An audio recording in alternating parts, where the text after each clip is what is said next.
SDPI கட்சியின் கோவை மத்திய மாவட்டத்திற்குட்பட்ட வடக்கு சட்டமன்ற தொகுதியின் சார்பாக சட்டமன்ற தொகுதி அலுவலகம் திறப்பு விழா நடைபெற்றது. தொகுதி தலைவர் அஜீஸ் தலைமை வகித்தார். தொகுதி செயலாளர் தளபதி பாபு முன்னிலையில் நடைபெற்ற நிகழ்ச்சியில் கே நகர் கிளை தலைவர் நிசார் அவர்கள் தொகுப்புரை வழங்கினார். நிகழ்ச்சியின் முதலாவதாக மாநில பொருளாளர் முஸ்தபா கட்சி கொடி ஏற்றி வைத்தார்.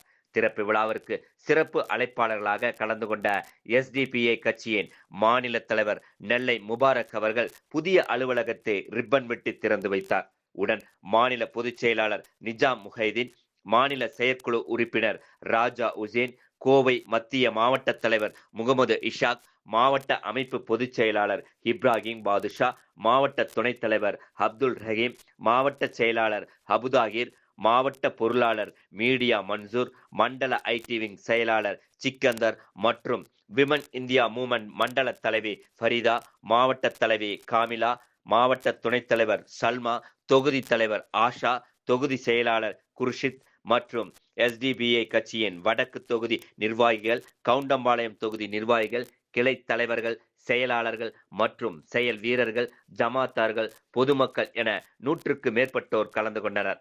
அலுவலக திறப்பு விழாவின் போது மாநில தலைவர் முன்னிலையில் பல்வேறு மாற்றுக் கட்சியிலிருந்து எஸ்டிபிஐ கட்சியின் கொள்கைகளால் ஈர்க்கப்பட்ட திரளான பெண்கள் உட்பட பல்வேறு நபர்கள் எஸ்டிபிஐ கட்சியில் தங்களை இணைத்துக் கொண்டனர்.